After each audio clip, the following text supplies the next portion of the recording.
Hello everyone, this is Ryan with Numbers Up Finance, and today I just want to do a market wrap video for Thursday, February 14th, 2019. I just want to take a look at the mini futures for the S&P 500. We have ticker symbol /ES on the 90-day 1-hour charts, each candlestick representing an hour over a period of 90 days.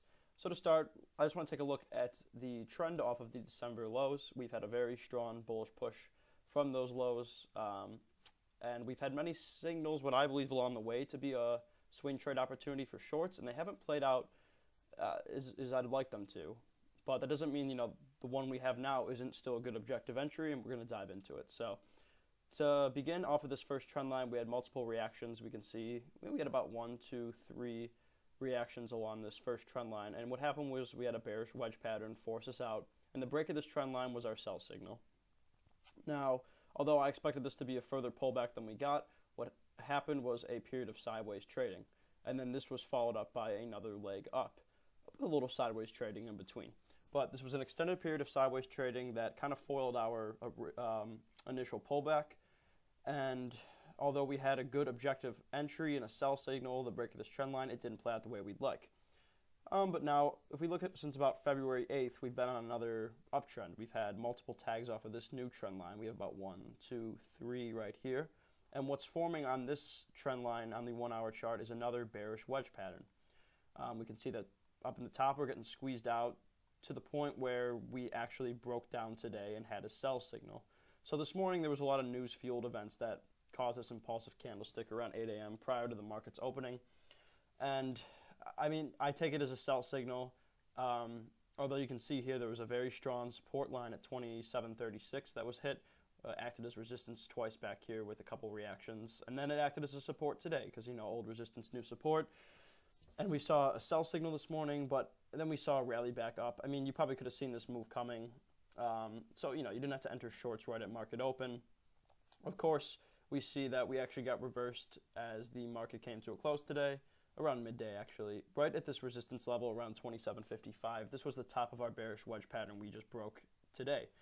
So what does this mean going forward? I believe this is a sell signal, like I said, the breakdown of this wedge pattern. I believe that although this wasn't a back test to the trend line like I would have liked it to have been, we still back tested a pretty strong resistance line after having our breakout this morning. So we broke out of this wedge, we tested the support, and then we came back to test this resistance. And now I believe we closed the day just the way you would have liked to see it, in a very nice leg down.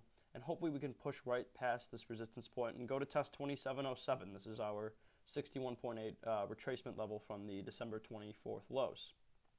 So that would be the ideal scenario. I think that this was the sell signal. I think that we're headed towards that fib level as a minimum target, at least. I'd like to see it at 27.07. And I mean, the pullback could be greater than that. It's been so overextended on the bull side of things. We're overdue for a nice snapback rally in favor of the bears. But, if we take a look at this 1-hour chart, you're probably wondering, what's the difference between the break in this trend line and the break in this trend line here? And how do we know we're not just going to enter another point of sideways trading? It's very possible that we come down and test the 61.8 level and then start to sideways trade again just so we can build another leg up. It could form a healthy correction. Sure. But in the long run, I'll pull up the NASDAQ mini futures here. This is ticker symbol /NQ, and we'll take a look at the daily charts. I think this is a bit of a different setup than the prior pullbacks we've had, or potential pullbacks that we had. So we see here at the first retracement level at 23.6, we had what I believe to be a pullback setup, but it just turned out to be sideways trading. It wasn't in favor of the bears whatsoever. It was kind of a false sell signal. It was a reaction to retracement level, which you like to see, but it wasn't what I anticipated. And the next setup, we had a small reaction at 38.2, another possible short entry, but again, we didn't have a break of a trend line there on the 1-hour charts. This is just a minor reaction at a retracement level. It's when we hit the 50 retracement level that you thought, okay, this has been extended long enough, it's time to get a good pullback in. The 50 retracement level is pretty significant. It acts as major resistance for QQQ, and you could see a very favorable setup playing out there. But again, we entered another period of sideways trading, and then the bulls ended up taking that one, which was very unfortunate for anyone who thought that we'd have a good bear setup. It didn't play out that way. So we had this next leg up.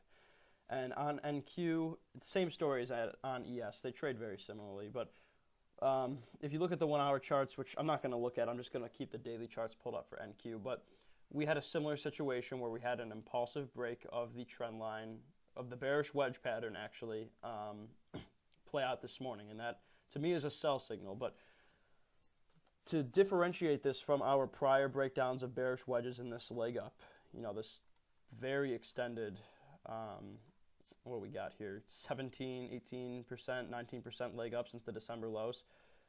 And this very extended leg up, what makes this a little bit different than our other breakdowns of bearish wedge patterns is how much overhead resistance is present.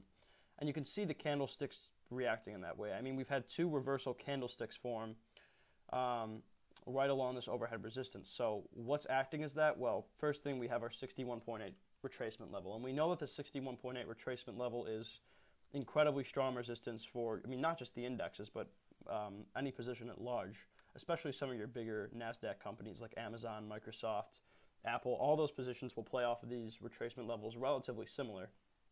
Of course, those make up the bulk of QQQ. They're the top performers in QQQ and in the NASDAQ. So we know that this is a significant retracement level that we've had many tags off it in the past. You can just back test it to see 1, 2, 3, 4, maybe 5 pretty significant reactions at it in the past year alone.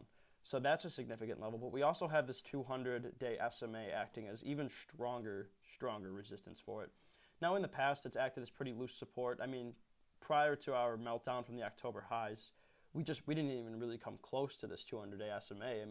It was like a baseline, support. Of course, we tagged it a couple times down here, but overall, we just kind of assumed as long as the market stays above this 200-day SMA, we're in a pretty confirmed bull market. And once we broke that, that's when we start to see a lot of volatility. That's where we start to see a lot of intense trading.